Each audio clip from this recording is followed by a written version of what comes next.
Bonjour et bienvenue sur ma chaîne YouTube. C'est vraiment ici que je partage mon expertise et ma passion pour le logiciel AutoCAD. Tout ça dans le but de vous rendre plus optimal dans votre production de plans.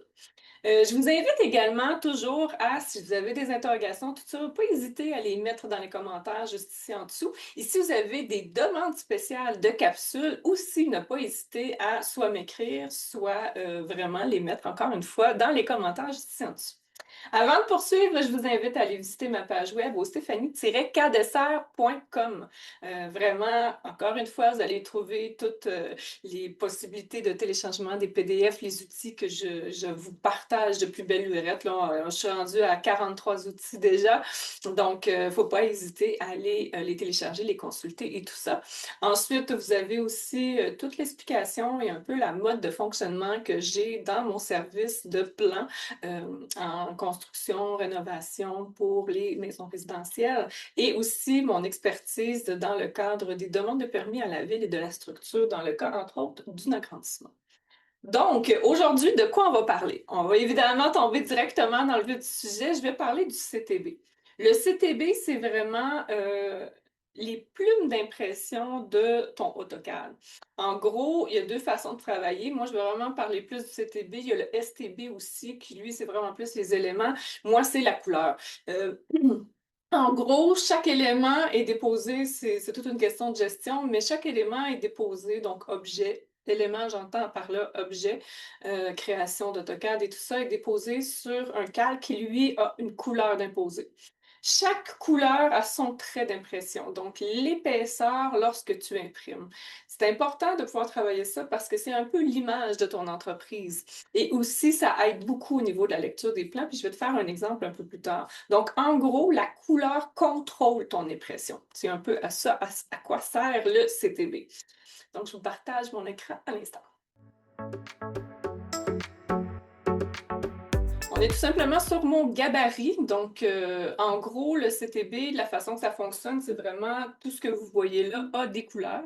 Donc, on parle de rouge, on parle de vert quand on vient ici, mauve et tout ça. Et chacun de ces traits-là a une impression qui est bien à lui. Si je vous partage immédiatement de quoi peut avoir l'air un type de dessin, on dit que chaque trait a sa particularité. Vous pouvez le voir ici qu'on ressent bien la section qui a été agrandie versus la section qui est existante. Donc ici, on parle de l'élévation. On voit que toute cette section-là a été... Donc ça, c'est attribué à la couleur pour chacun des traits. Donc, les couleurs qui sont plus foncées, les traits qui sont plus épais. Si je zoome, oups, pardon, si je zoome un petit peu, vous allez pouvoir voir justement, oups, c'est qu'il y a différentes épaisseurs de traits. Alors, le rouge versus le gris versus le vert, on le sent vraiment. Ça, c'est ce qui est produit par le CTB, entre autres. Donc, on l'a aussi également au niveau des plans. Donc, si j'agrandis encore une fois, on peut le voir. Tu sais, moi, je sais que ça, cette ligne-là, c'est vert. Celle-là ici, c'est une double verte. Si je vais un petit peu plus loin ici, la ligne extérieure ici, elle est bleue. Ensuite, on a du rouge, le gris plus pâle, le gris plus foncé. Donc, on voit vraiment l'essence même de ce que peut offrir la différence des différentes couleurs, évidemment. Il y a 11 couleurs principales qu'on peut voir ici. En tout et partout, on a 255 couleurs que l'on peut utiliser. Moi, je suggère vraiment de rester dans les 11 premières. Euh, donc, tu sais, chaque couleur va imprimer en blanc ou l'utilisation directement de la couleur du trait ou est l'épaisseur qui est juste ici à côté. On a les tables d'impression que je vais vous montrer dans pas long et ça, ici, c'est avec ça qu'on peut aller valider les informations ou les modifier. Et ici, on voit les couleurs. Je vais juste zoomer un petit peu pour vous voir la différence. Donc, moi, j'ai toujours une liste de mes traits que je vais vous montrer tantôt et chaque trait a vraiment son épaisseur. On sent bien la différence des épaisseurs juste ici. Si jamais vous avez besoin de voir ce visuel-là, n'hésitez pas à me le demander. Donc, si je ferme ça ici et je reviens ici, si vous souhaitez aller modifier ça, dans le passé, je mentionnais beaucoup de passer par la boîte de dialogue d'impression pour aller chercher. Donc, si je vous démontre, je vous faisais passer par ici pour aller chercher justement la table d'impression. Idéalement, on peut le faire ça, mais il faut vraiment y aller avec, délicatesse quand on travaille dans ce côté-là. La façon la plus, directe, c'est soit d'écrire Style Manager au clavier, c'est la même commande que ce soit en français ou en anglais, ou est-ce que là, ça va ouvrir l'explorer de où est positionné toutes nos Il y a une deuxième façon d'accéder à cette option, c'est passer par le A, ensuite l'option Print Impression, ensuite Manage Plot Style, qui est le style d'impression, et si vous n'y avez pas accès, il y a également la petite flèche qu'il faut simplement descendre. Ici, il y en a surtout ceux qui sont d'emblée de base avec AutoCAD. Et moi, comme j'ai une migration de toutes mes informations, ben là, ils ne sont pas disposés là parce que ma migration peut dater de 2020, 2021.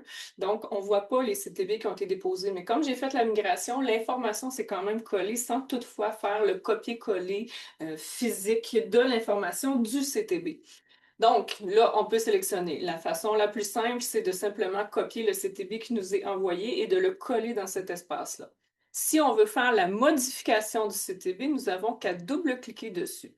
Et là, c'est important de le faire directement à partir du bon dossier si on veut que ça puisse suivre dans tous les dessins qu'on fait sur notre AutoCAD. Donc ici, on peut voir vraiment toutes les informations qui sont reliées à chacune des couleurs. On peut voir que moi, j'utilise vraiment plus les couleurs qui sont principales, donc de 1 à 11. C'est la petite information que je vous montrais tantôt, le petit encadré. Et si on va en faire la modification, on a simplement besoin de changer d'onglet ici. Chaque couleur a son information. J'attire votre attention sur couleur et sur épaisseur de ligne. Donc, la 1, elle est en couleur noire, donc elle va imprimer noir avec une épaisseur de ligne de 0,18. Si je sélectionne la couleur 2, l'épaisseur de ligne change pour du 0,4. De base, toute couleur, si j'en sélectionne n'importe quelle, va toujours être... Ben là, moi, je les ai toutes mis noires dans les miens parce que je voulais être sûre que si je choisissais une couleur, que ça n'allait pas imprimer. Mais de base, si je sélectionne celle-ci, ça va toujours être par Use Object Color. Ce que ça veut dire, c'est que ça va utiliser la couleur de l'objet actuel. Moi, il y a juste dans les couleurs gris, noir et les gris, différentes teintes de gris, parce que je veux que ça imprime sur cette couleur-là, mais je lui impose tout de même une épaisseur de trait.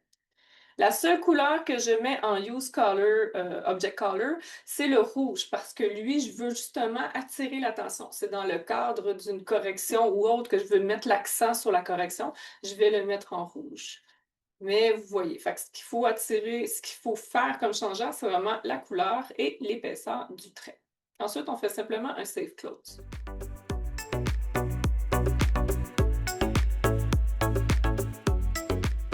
Alors voilà, en conclusion, ce que j'ai à vous dire, c'est que oui, le CTB, c'est quelque chose de puissant, mais c'est pas son gestion de calque idéale, adéquate. Je ne vous ai pas présenté toute ma gestion de calque, mais chacun des calques a vraiment son épaisseur de trait et tout ça. Et pourquoi le CTB est important?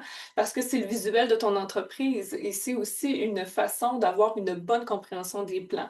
Comme je t'ai montré dans la vidéo comme exemple de plan, qu'on voyait bien qu'est-ce qui était agrandi ou existant. Donc, ça vaut vraiment le coup de pouvoir travailler ça. Et je dirais que l'idéal, c'est de travailler avec des essais-erreurs. Quand je fais un gabarit pour une cliente, je lui envoie régulièrement jusqu'à ce que ça lui donne vraiment le goût ou plutôt ce qu'elle veut comme visuel de ses plans. Donc, ça, c'est très, très, très important. Donc, très important de pouvoir mettre ça au goût de notre visuel idéal. Donc, sur ce, ça conclut ma courte capsule.